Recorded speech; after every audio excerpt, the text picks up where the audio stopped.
right, so we can get started slowly a little bit right now, but hi everyone. Welcome to Games for Change's first level up session of the year, Building the World of the Game with Iron Galaxy.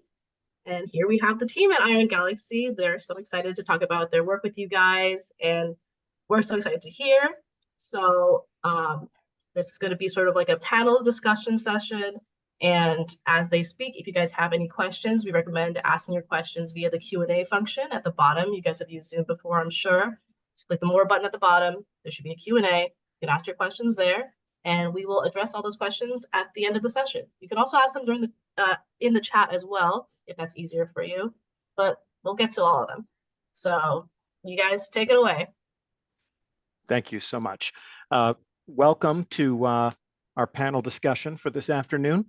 My name is Dague. I'm the head of communications at Iron Galaxy, and I'm joined by only two of my teammates. Iron Galaxy is a rather large organization. We have dozens, hundreds even of developers who work on many of the games that you know and love, many of the games that you've played or are currently playing, every genre of experience, every platform of access. We are a co-developer, and we've worked with some of the best studios in the industry on some of the most beloved franchises and titles. So we didn't really envision sort of a visual how-to about how to make games. What we thought we would present today is more of a philosophical exploration as to how art and design come together as crucial complementary ingredients to shape the experiences that gamers respond well to. If you think about a compelling video game, you probably remember a world that you loved exploring, an art style that really drew you in. You wanted to create a character and you wanted to be in that space. But at the same time, there needs to be engaging things that happen there. Exciting things that challenge your skills and your imaginations, things that result in interesting awards, that give rewards rather, that give you that sense of progression and evolution. And that's what we're going to talk about today. So first up, I'm going to introduce Evelyn, who is our head of design. Hello, Evelyn. Hello. It's lovely to meet you folks. As well as Roger Yuen, who is our head of art. Hey everybody, it's good to be here. Excited that you guys all decided to attend and listen to us talk and kind of see what it's all about. And I personally thank you both for being here to share what it is that you do. We're going to start with art, simply because I think when we are envisioning the world of a game, we have to build the space where the game is going to happen. So Roger, talk to us a little bit about your discipline and the work you do to create the world of a game, to create that space that characters inhabit, that players can go and own as the place where these things are happening to them. Sure, absolutely. So I'm going to speak on behalf of my team. I do a lot more of people management, resource management, and art management in general, some art direction. But the team that I work with, and actually, when it comes to developing a space for a game or a universe or a world, you guys probably all know it starts out with concept art. That's usually where we kind of kick it all in. That's where it usually gets sparked from. But to be honest, art is usually not the first, at least in our experience at Iron Galaxy. More often than not, art is not usually the first thing that gets incepted when it comes to building out a universe. It's actually in the world of design. Like game designers kind of work out like the plan. The game director will work out like what this universe might be, what it might be all about. Stakeholders will be involved. I'll likely be involved in the beginning as well too. But that planning stage before the concept art even happens is kind of where we get our inspiration, like our one sheet of what is this game, where's the universe, what type of characters are in the universe, and then kind of build around that. And that, like, usually that one sheet of description or that little brief of information lets our art department kind of start diving in. So typically we'll most often dive in with the quick iteration of concept art. Well, a bunch of concept artists working on iterative process and developing the universe, the characters, the elements in the universe that mirror this one sheet of description that we get from the very beginning. Shortly after that, though, like I think outside of just concept art, we'll often bring in some of our principal or lead discipline heads, like environment art and character art. We'll work with the concept art team to block things out, kind of flesh things out more in detail. Along the way, we will definitely reach out to stakeholders to kind of work through, hey, is this the direction we want to go with? Is this the type of feeling we want to emote?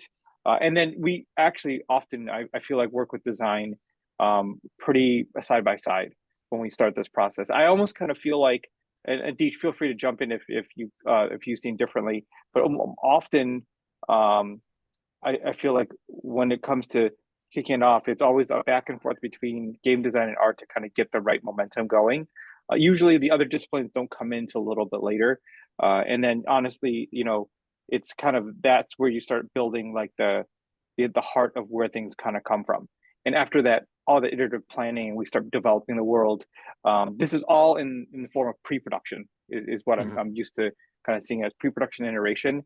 We're soon after that looking for green lights to kind of, all right, now let's build a true team to kind of see how we build things out. Like how many artists we need, how many game designers we need, where the leadership stands, and then there comes the engineering and all the QA and all that as well too. So I hope that kind of answers the question a little bit. Yeah. Yeah, absolutely. We'll talk a little bit more about the tools that you use and some of the different actual applications of your craft. But Evelyn, I want to pivot to you. Roger tells us that a game exploration begins with, here's what I want to happen in the game, before we start thinking about, okay, but where and what does it look like and what does it feel like? Has that been your experience as well as a designer? At the very earliest stage, we try to be smart and say, so what game should we make, right? The core of the game. And to do that, right, we have to consider what games have recently come out, which ones are already very popular. Is there an opportunity in that space? For example, EverQuest came out. A lot of people at Blizzard played EverQuest and thought, wow, this is fun in certain ways, but maybe we could make something even cooler, right? Even better for more casual players who wanted to play MMOs, but didn't like the idea, for example, that you lose XP if you die and you have to run all the way back to your body from a spawn point. Things like that, opportunities. And then, of course, you have to think about what is the cost of making this game we're thinking about versus your estimated return, right? In terms of bean counting, you got to be pragmatic. If you're making an MMO, it has got to have a very broad appeal. Otherwise, you're doomed from the start, because MMOs, there's just a tremendous amount of expectation of all the features that need to be in the game just minimally to make it a reasonably delicious MMO to play. So thinking about who is your target audience, how much does it cost to make versus your estimated return? Should it be a live service game with updates? Should it be a box product that's a one-off, right? We've seen a lot of competition in live products recently, and so some people are pivoting back to considering box products instead. But yeah, like we think about then, once we choose the genre of game, what sort of mechanics will work really well? What is expected? What is standard and good to have? But how do we want to innovate, right? And make it our own special spin on an RPG, an RTS, a card game, right? What makes it ours and distinctive? Why should we get those players instead of someone else who has the same genre of game? So yeah, we think about those sorts of high-level things and start narrowing things down and creating design documents. And as soon as we start putting thoughts together for a design document, for example, for a system of combat or a system of, all right, so here is how we're going to send mail to in between players, or an auction house, right? Then we start talking to stakeholders, domain representatives in different disciplines, and saying, all right, may I borrow an artist who can speak for a delicious, yummy art? Okay, so here's my pitch. tell me how crazy I am, right? Am I like mildly ambitious? Shot of Jack. Am I very ambitious? Line of Coke. Am I super duper ambitious? This is a ladder of unicorns to Mars. Evelyn, put that thought down and back away. So, having that discussion, engaging people in talking about, here's what the goals are, here's what I'm imagining functionally. But for example, art, right? I don't know, I am not an expert in how to express that visually. So I go to someone on Roger's team as a designer and I say, like, hey, I have this cool idea. I think it could be really amazing, but you understand what works really well visually. Help me out here.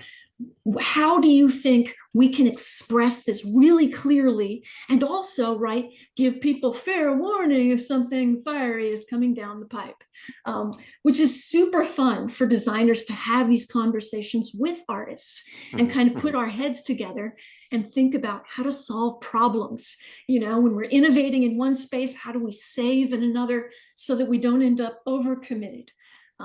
So yeah, thinking about typical design subdisciplines that we see in our team, like Roger, I am greatly focused on management these days, but like your typical subdisciplines you would see are things like combat, content, like quests, if you have them, level design, who builds the geography, narrative design, story, writing, structure, branches, possibilities, characters, system design, things that I mentioned, mounts, auction house, mail, all kinds of different things, right? Depending on your genre. Technical design, which works very closely with programmers and often is thinking about tools that we can get to make content easier, faster, and more automated to make, and to eliminate that not so delicious PEBCAC problem exists between computer and keyboard. And then, of course, UI and UX, right? User interface, user experience. Do people understand this? How can we make it clean and clear and just make it really easy to understand? And a lot of things, funny enough, if you try consciously to be, oh, this is the most spicy, interesting, shiny thing ever, whether it's words, whether it's an amazing, innovative design, if you try too hard, ironically enough, people don't understand it as well. What you want is something that is really easy to understand and people don't even necessarily remember it. Whether it's some amazing thing that you wrote as a quest or it's a cool design, what you want is something that people get. They just rock it, So anyway, I'm stepping down from my soapbox now. And yes, go ahead, David. Well, and I think it's interesting, a couple of things that jump out at me. When you talk about design, you get to a place where you're excited and you're talking about the emotions and you're talking about the experience that people have.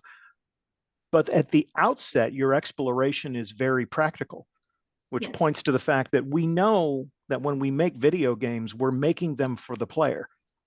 We're making them for people to experience, and understanding what gamers like, understanding what motivates people and excites people and makes them feel rewarded or makes them feel challenged is a crucial aspect of creating something that they will find engaging and compelling. In terms of the developer exploration, I think for the player, it's reversed. I think we experience the art of a game first. It's usually the first thing you see is a screenshot from a game, or maybe you watch a trailer, which is very visual and it's an introduction to the world.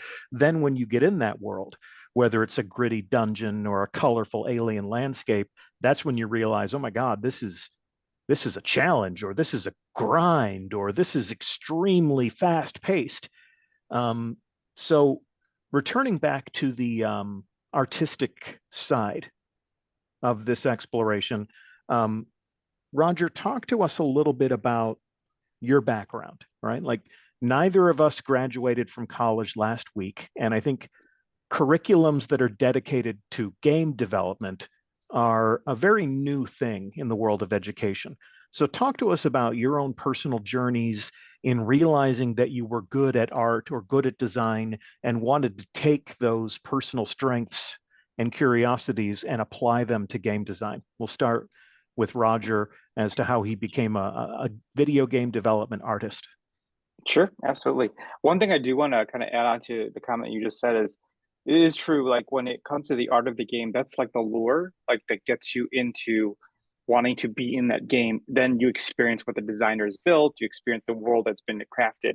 It's like art is always going to be the first thing you see, and it's going to be the thing that ropes you in. Now, once you get in though, everything else has got to fall into motion along with the art, the design. It's got to play right, it's got to keep you engaged. So usually that's like the first thing, like the trailers, like the screenshots. Everybody's always awaiting that kind of stuff, and I actually really enjoyed that part of it. You'd always focus on doing your best to make that best first impression, right? So but to dive back into career wise, so yeah, I actually a long time ago, I'm gonna go way back. I think I came from a household and my family, my family immigrated over here, so I was first to be here. Me and my brother were first to be here, and it was thought in their minds that, hey, if you are going to be successful, you have to be a doctor, an engineer, or some type of profession like that. I think they coaxed my brother into pharmacy school, which he quit eventually, and he did not do that. He ended up being a mechanical engineer, which actually is kind of cool because it leads into a little bit of the artistic stuff that I ended up doing. But when I was in high school, I was trying to prove to my parents that, hey, I really enjoyed art. I had an aptitude for just drawing in general, and I wanted to prove to them that I could take my skill set and make it some type of career, some type of creative career. Of course, I've always played games since I was young. I think, some of the first games I've ever played, like the Final Fantasies of the world, the Marios, the Zeldas, that stuff like really engaged me. I just didn't have any idea what it was like to do that kind of thing. All I knew that I enjoyed the box art. I enjoyed the little trailers I got. I enjoyed the covers of the Nintendo Power magazines and stuff like that. All that stuff was like the thing that roped me into that. And it was always like something where like, oh, this would be great to do. We just never knew how to do it. All I knew is when I was growing up is I wanted to do something creative that I liked. And it was a big goal of mine in high school to prove to my parents that, hey, look, I can get a job, go to school for something creative, arts related, and get a job and make a living. That was my first goal.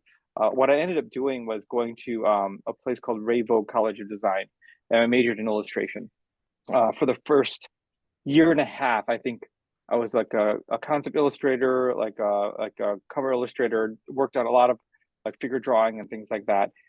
Halfway through my career at school, though, it was told to me that like to get a job as an illustrator was very difficult. It was like one of those things where you had to like know somebody that knew somebody that would get you in, and the work was very hard to obtain. It was very spotty. So it was a little discouraging. So I think somewhere in that first year and a half, our school started to offer the ability to use computers and kind of get into digital art and things like that. So I kind of like veered over to that, and I switched my major to visual communications and digital art. So for me, it was just like I just wanted to expand my knowledge on what I could do to create. Along the way, our school, like probably by my like second or third year, started to develop a 3D modeling and game program. So that was one of those things. I already had my major though, so I wasn't changing it. It was mostly digital and visual, and all the 3D stuff. Like the new kids joining the school were doing the 3D work, and it started to relate into games and cinema and things like that. What ended up happening though was during my lunchtime breaks and things like that, like a lot of the students that would do 3D, we would all sit at the lunch table sketching our sketchbooks, getting to know each other, like enjoying each other's creativity. Honestly, it was actually a great space to be. I always say this is like the person that you are in school with, or the person that you might work with on a project, could be your next coworker. So it ended up happening where when I graduated college, I think I took my first job was at like Discover Financial Services, the credit card company, and I was working on their intranet website design. Not the most exciting thing, but I'm like, well, at least I get to use Photoshop. I get to make some creative stuff. I get to do some visual things. But I'll do all the things I want to do, all the sketching stuff I like to do, all the illustration stuff I used to do on the side. And I think I was only there for a year, maybe at Discover for maybe a year. And then one of my friends who I graduated with said that his company was looking for a UI artist, or actually at the time it was interface artist at doing a video game. And I'm like, I had no idea what game it was. I didn't even know it was I had the ability or possibility to do that. And the studio was like maybe 20 minutes away from my house. So he asked me if I had any interest in interviewing, and I said, yeah. I just said yes. Literally, the first thing I did, I didn't even ask exactly what it entailed. I just had no idea that this was an opportunity that came along.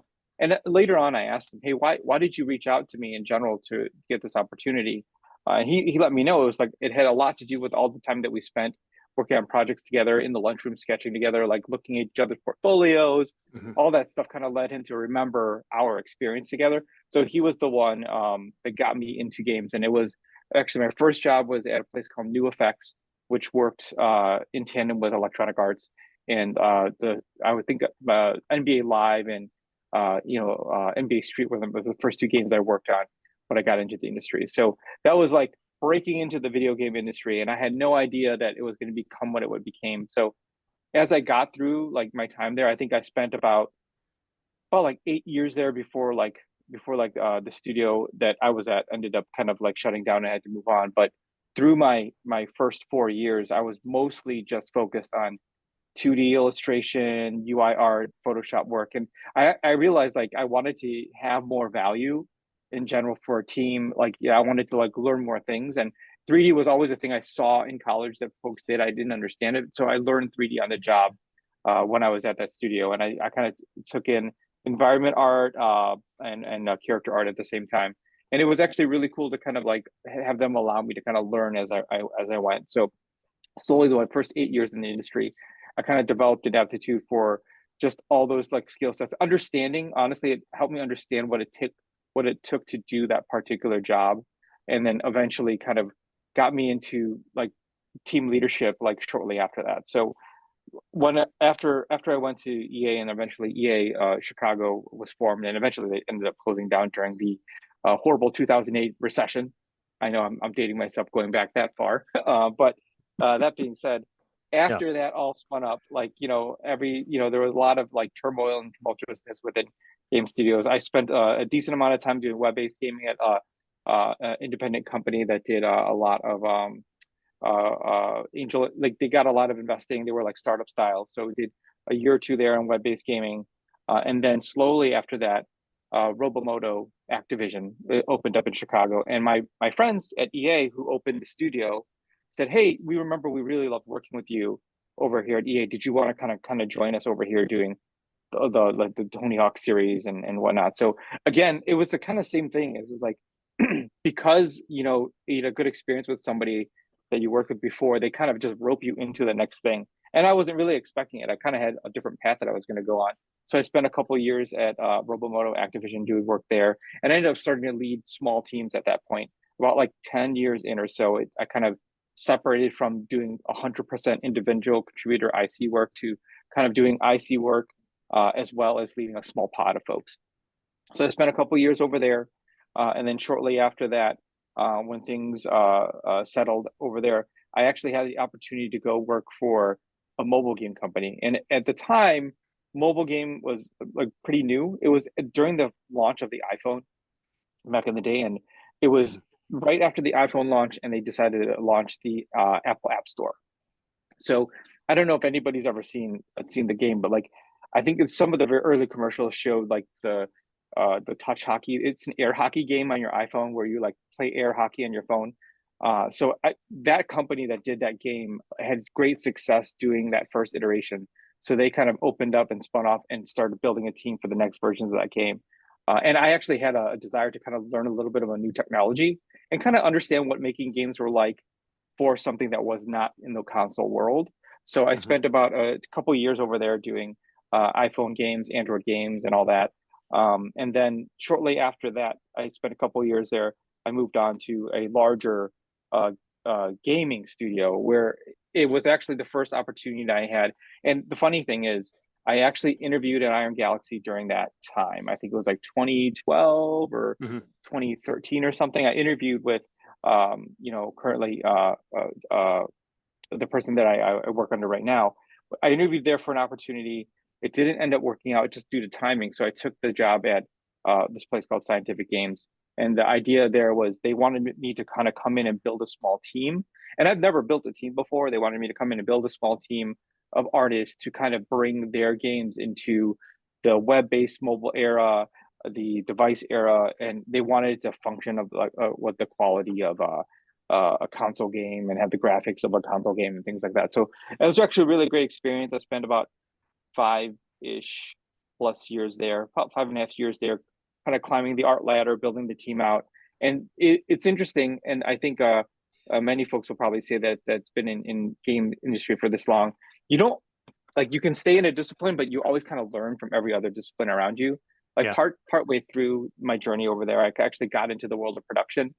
Previous to this, I was always just the artist working with producers. They helped guide the timeline. They help support where I was going, and then eventually to kind of climb into a new role, I started taking on production work there. So as I did that, I kind of grew into gaining new skill sets, understanding the world of art, understanding the world of production. And then in the world of production, you start understanding the rest of the disciplines because you have to work with all of them, like game design, QA, engineering, had a better exposure to that. So I spent about after that, maybe 4-ish years in production. And I think my last 2 years in production, I was running a studio in Chicago.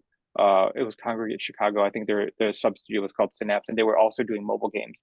So I went back to doing mobile gaming. And that's actually kind of where the one thing I did enjoy about that experience was you worked really closely in smaller groups with all the different disciplines. Game design was one of those things where you would always work really, really in detail with them, especially when you're doing mobile games and they're all live service based. You're always kind of spitting out ideas, thinking about what content's coming out next.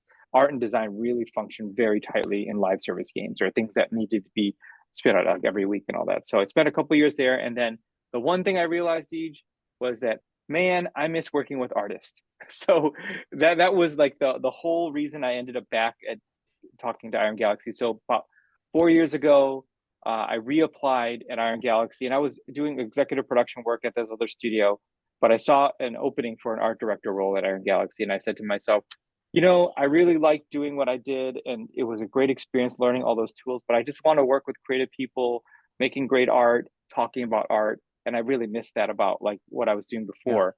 Yeah. So I applied to Iron Galaxy as an art director.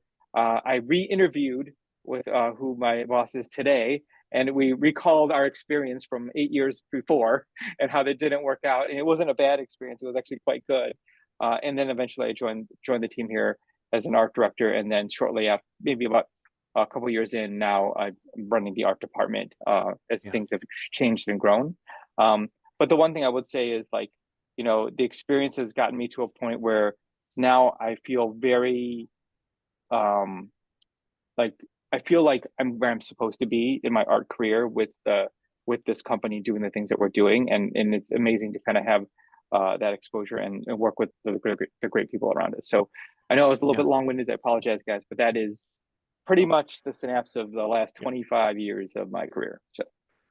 Well, and the interesting truths that come from that story are that a creative process at a certain scale of production is based on relationships. So the people that throughout your career, it may be cyclical. You may encounter those people again and again. So the way we conduct ourselves in those relationships has a pretty significant impact on our trajectory as people, as creators. And also that you've worked on so many different types of games. Our industry doesn't really let you sit still. Technology is evolving, new platforms are becoming relevant. So I think game developers, if you're a sculptor, you spend your entire life with your hands in clay. If you're a game developer, you have to assume that the things that you're working on are going to constantly evolve, and you're going to be adapting to that changing face of the industry. Evelyn, if we can pivot to you, as a designer, how was your background? How was your sort of journey to the work that you're doing now? Similar or different? Well, at first I thought I wanted to become a physics professor.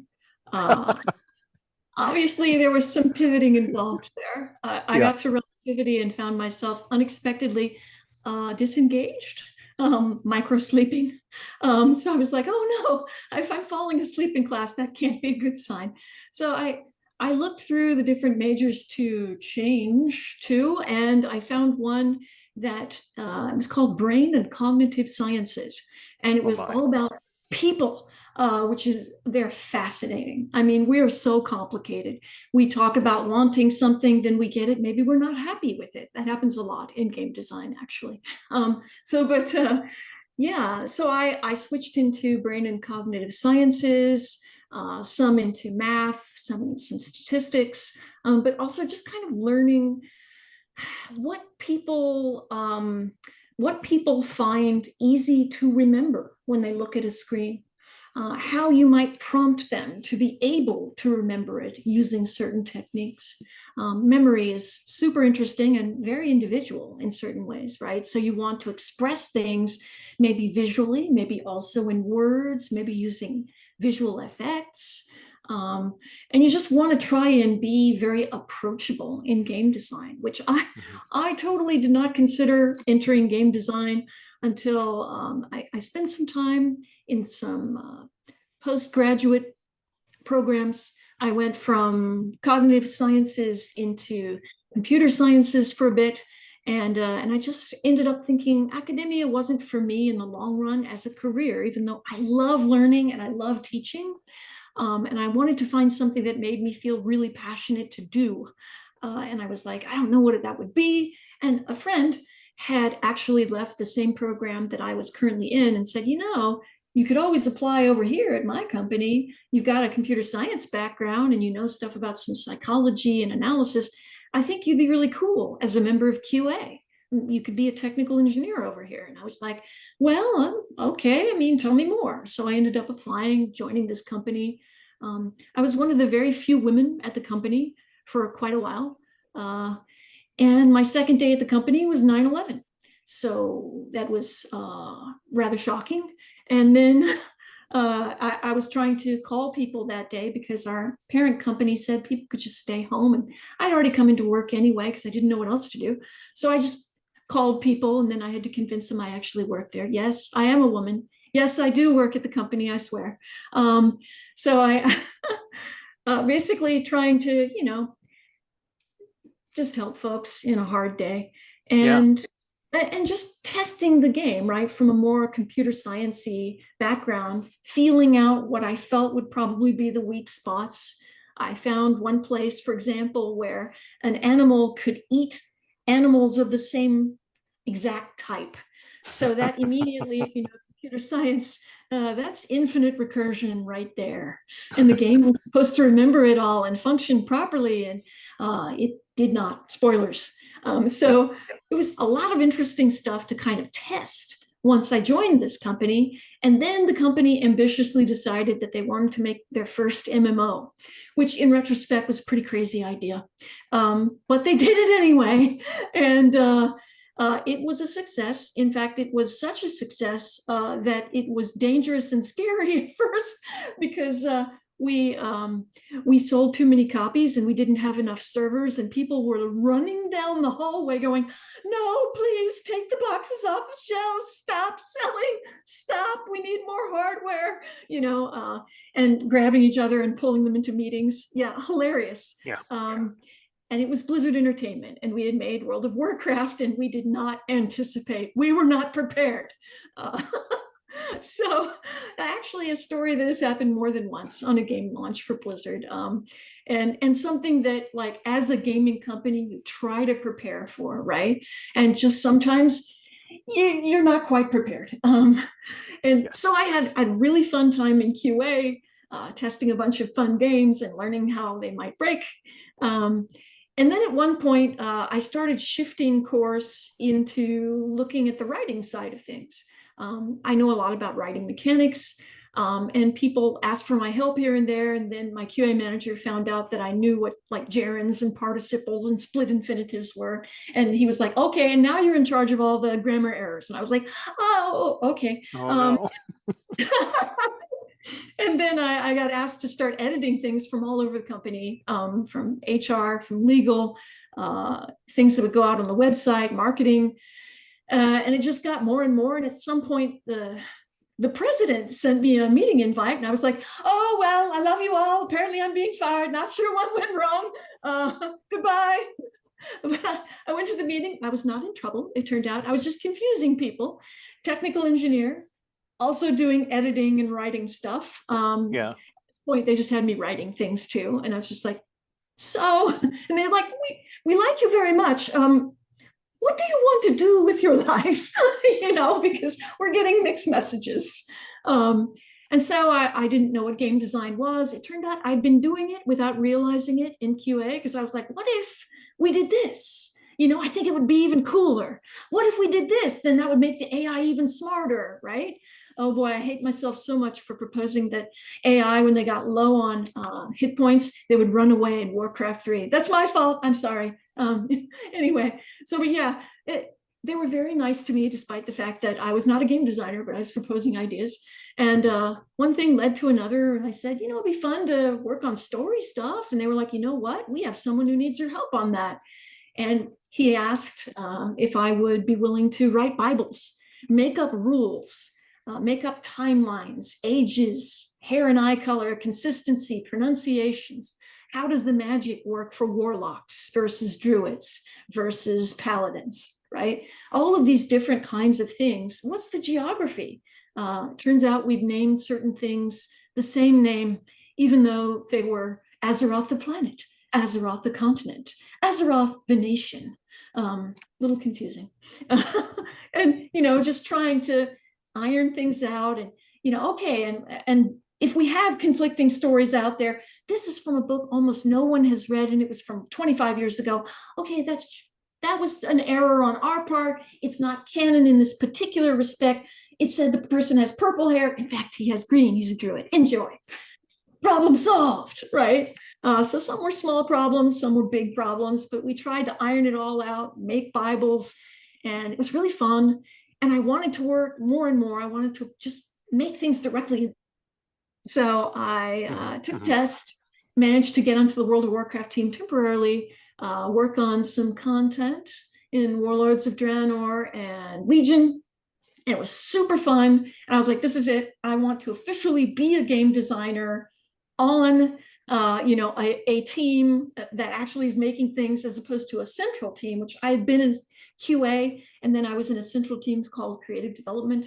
And I just was supporting all the teams and making resources. And like whenever WoW, for example, they wanted to make an expansion, I'd put together a slide deck. Here is the art. Here is the meaning. Here are the themes. Here are the messages. Here are interesting characters you might want to play with, and interesting story hooks, right, that have been left unsolved. So, just a whole bunch of ideas and visuals, right, for people to kind of look at and go, oh, I could build something along those lines but more, And so I ended up, I applied to some game design jobs at Blizzard. I applied to some game jobs elsewhere, and I got a job offer from a small place in Texas called 6 Foot, and I ended up joining them, and it was pretty awesome. I worked on my first free-to-play, like official team that was a free-to-play product called Dreadnought, which was big spaceships fighting each other.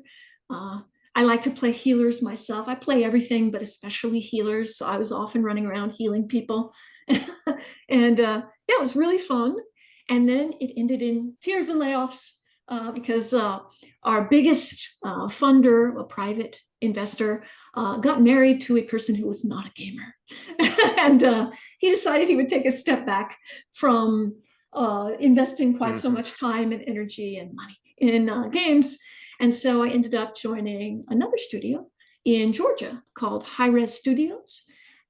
And I started working with a shooter called Rogue Company as a game designer. And then this dude walks up to me in the parking lot while I'm just getting exercise during a break. And he says, so I hear you've done management before and you really enjoy management. Hi, I'm the head of Paladins.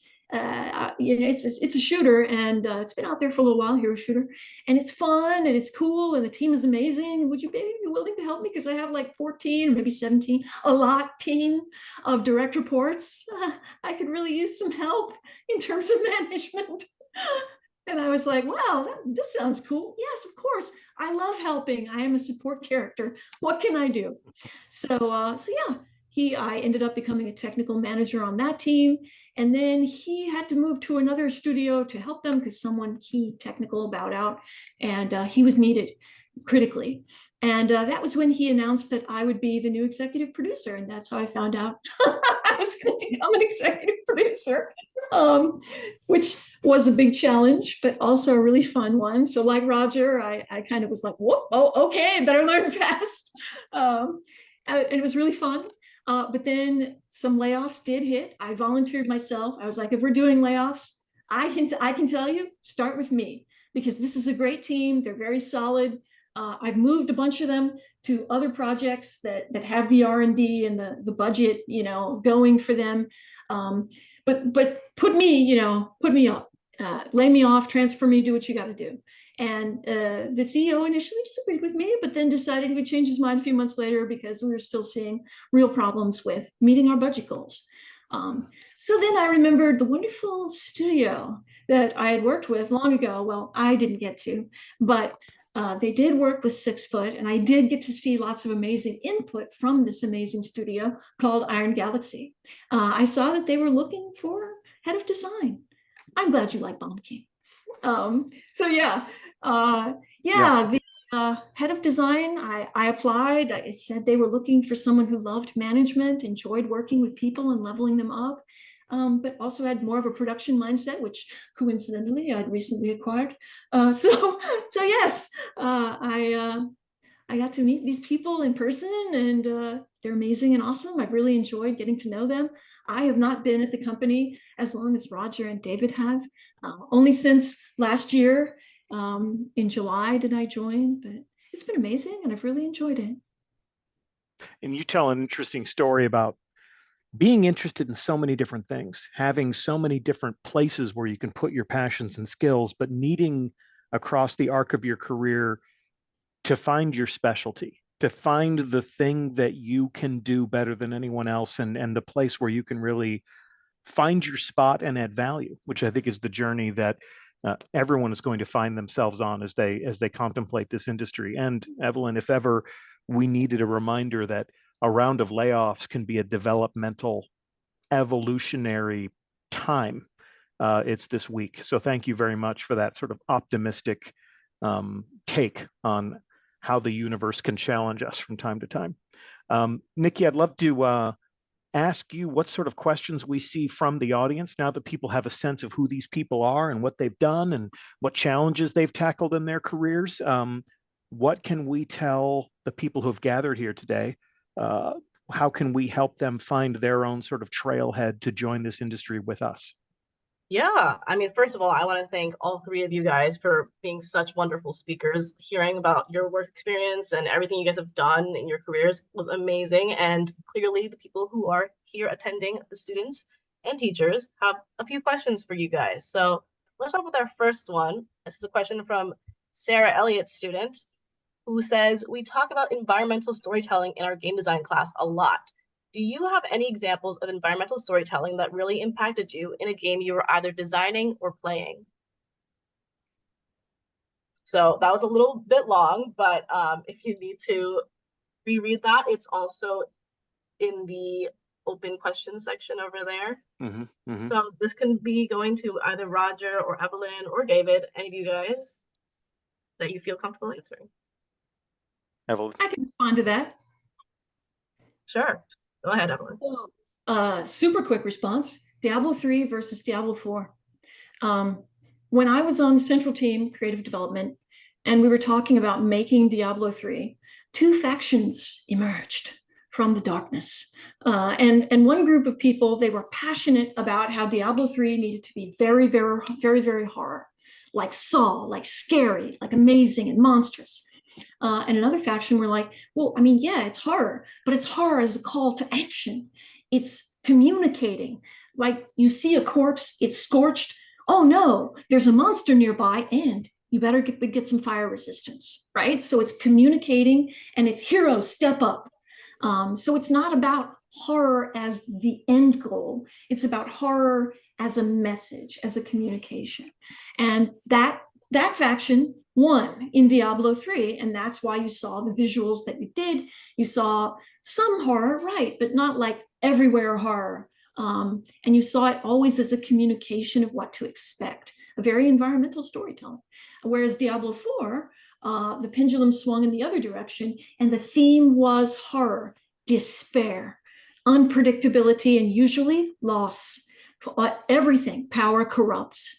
And so you're communicating that theme instead in Diablo 4, which is why you see dirt, you see grime, you see death, you see horror and entrails and lots of maggots and spiders, lots of bad things. So, right, we're talking about a theme of corruption and loss. And that is really powerful environmental storytelling, no matter which faction you fall on in terms of which one you prefer. Awesome. think- Thank you very much for that answer. Oh, Roger, you go ahead. Actually, I wanted to add a little something that might relate. That's an excellent answer, Evelyn. I kind of feel like that gets really, really deep. I think I would like to address the question of environmental storytelling from the visual side to some degree. I kind of want to bring it a little bit back to Rumbleverse. I'm sure some of you guys are aware of the game and the visual aesthetic and look and feel of it. I do recall in the very, very beginning stages of Rumbleverse when we were kicking it off. This was even before it got fully signed.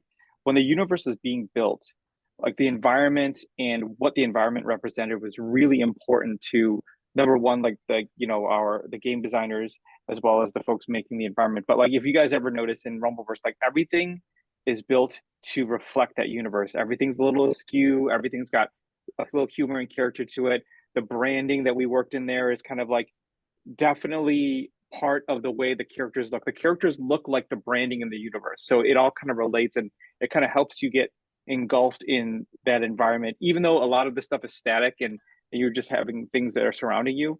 A lot of it will kind of give you that the feeling of like the type of universe you're in. So like looking at one element and looking at that element, we did our best to kind of try to tell the story like these are all from the same place. And that's like a really important factor when it comes to like getting a style, developing a look and feel. We always have to be consistent with it.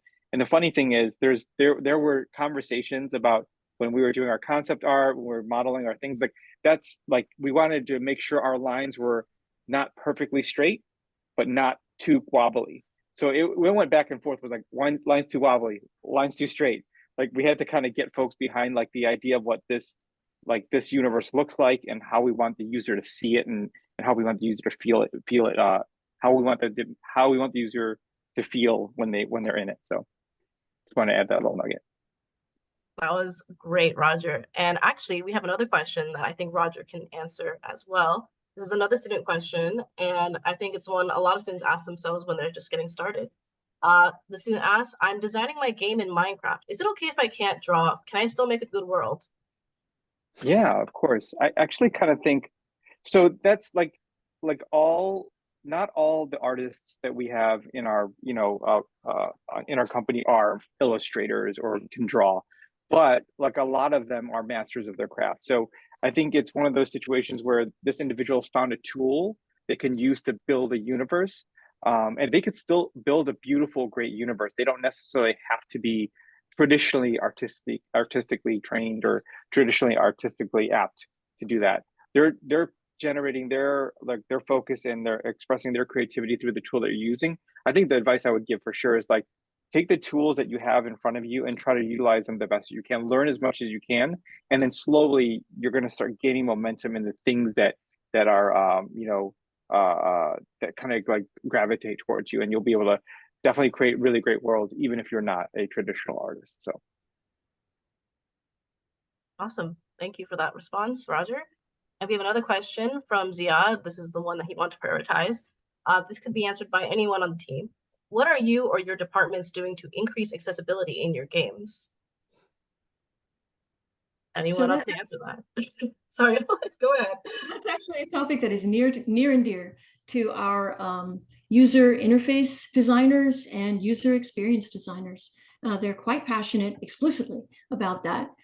Everything from, how do you present text that is big enough, but also aligned properly, right? Left alignment is delicious, center alignment, not your friend.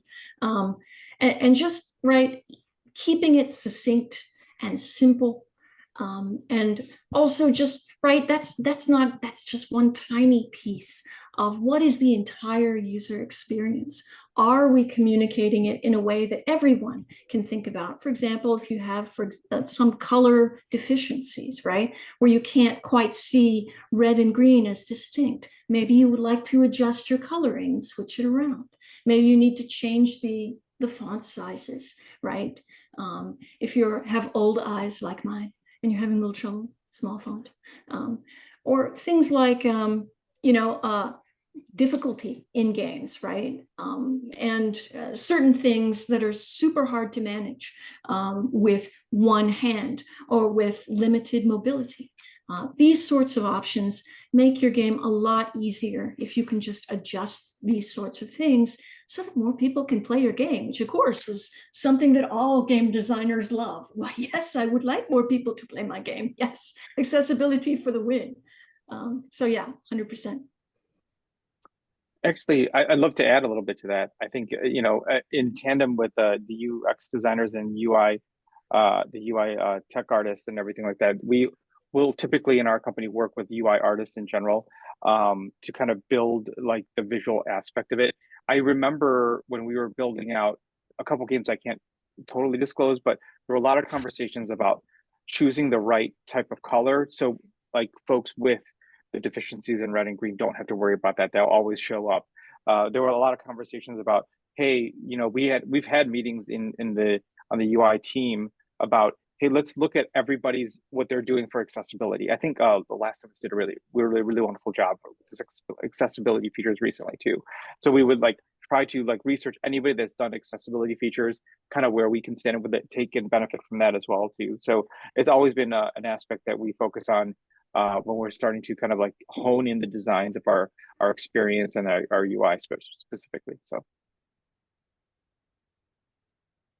Awesome, thank you guys. And since we are coming very close to the end of our session, I will say we still have quite a few questions that I don't know if we have the time to answer. So maybe let's end off with a little fun question that a student has asked. I think you guys would love this question. This is from Sarah Elliott, student. If you were teleported into an RPG, what would your class be? And the student says, I'd be a druid because I love building landscapes with plants and animals. That's a fun one. Yeah, each of you should answer. That's a good one. I think I would probably be a priest. I love healing. I love the thought of being able to heal people around me and make sure that they're not suffering too much if they're standing in fire. Of course, I would try to convince them to stop and just race around and try and be useful and helpful and make sure people are okay. How about you, Roger? I would definitely. So it's funny.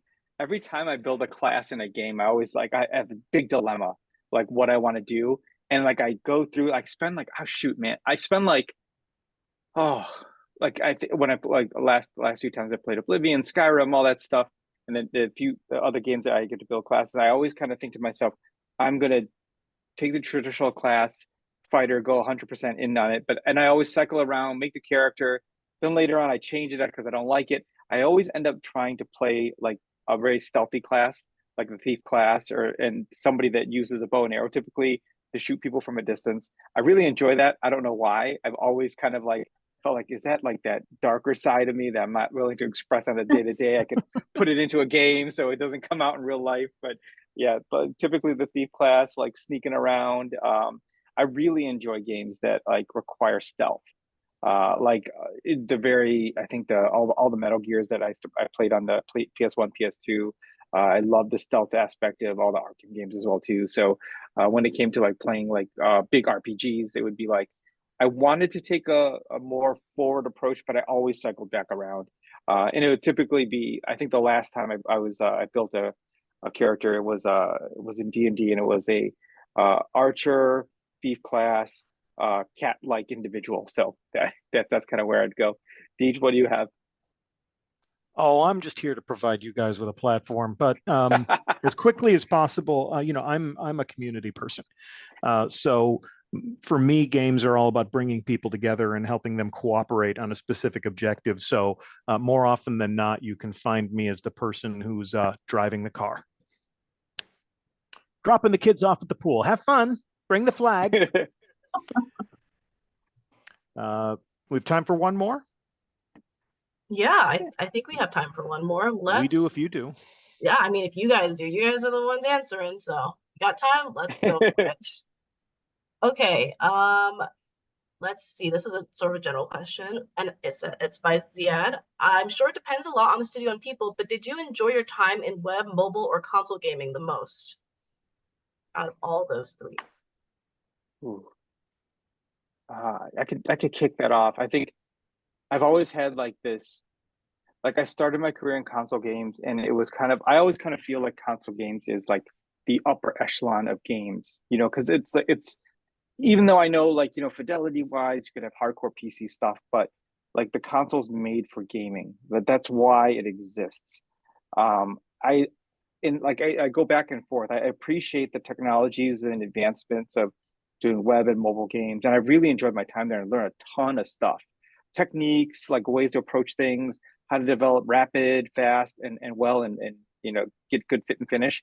But I think, and I never thought I would say this like 10 years ago, 10, 15 years ago, but I think I've enjoyed my time most in console games, because I think the folks that you meet in console gaming, in the world of console games, like at Iron Galaxy, we're here. Number one reason I feel like we're here because we love what we do, and we love working with people that love what they do. So that's like, outside of like, if you go to a web-based game company, some folks are just there to turn out games, do what they need to do. They're not as invested in gaming. I feel like, the mobile game stuff is a little bit more, in my opinion, it's a little more free to play world, gambly-ish to for most cases. But I feel like when you're in console games, like you love the stuff that you make, and the people that you work with love it too. So you're always going to put out like your heart and soul for that. So that's my 2 cents on it, though. Evelyn? I cannot say that I have worked on web games and only a little on mobile at a very high level, talking about, of course, Hearthstone. And console gaming, I've definitely done some, and I'm more involved from the management side of things now. I would say console is what I have most experience with. So, from that, I certainly enjoyed it most. But also, yeah, consoles are they're so popular, they're everywhere. And they're really they allow a lot of beauty and a lot of mobility, right? Yeah. Play with friends, go play at home. Being able to get together really easily matters a lot. So, spirited discussion. Yes, David is the DM. I agree with this.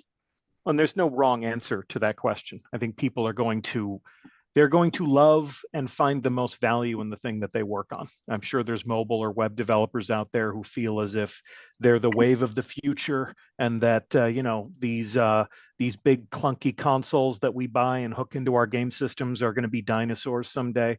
For my own part, I use this to play my games. I use this to do my job.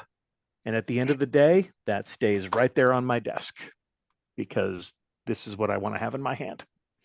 I even trained my dumb old fingers to use these stupid paddles on the bottom, but only for like inventory management and things I do when I'm not under fire. Anyway. Love that, David. All right, so we are at the last minute of this session, and I want to thank all our wonderful speakers here for having such great insight into their career and like amazing answers to all these questions. I'm sorry we couldn't get to all of them. We don't have enough time, but thank you guys so much for coming. I will just say I will be putting a quick little survey in the chat for you all to take. We really would appreciate any feedback on session, and so we can improve all our future level up sessions. But I believe that unfortunately we have come to the end. Do you guys have any last minute goodbyes before we go? I would encourage everyone who's interested in gaming to make your own stuff at home, right? You can get into an editor in your favorite game, play with it. I know I saw some questions around Minecraft, so obviously some of you have already been doing so. Lovely. But yeah, like pick some stuff, get in there, make your stuff, and then inflict it on your family and friends and demand that they give you feedback, right? And that is a great way to learn and to get experience. All right, that was a great way for us to end off. Oh, Roger, did you have something to say? Oh, I was just gonna say, if you'll always feel free to reach out to folks that you see maybe on LinkedIn and things like that. Like ask the question. Like anytime I get a question about art, about industry from students or professionals of any area, if I know that they're a genuine question, I will definitely sit down and answer it. And I know a lot of my peers feel like that as well too. It's like a small, large community, and we do always feel like a community here too. So always never feel hesitant to reach out, when you see somebody online or LinkedIn. Be kind about it, they'll be kind back to you. So All right. Thank you guys so much. And I believe with that, have a good night, everyone. thank you. Bye. Have a great night.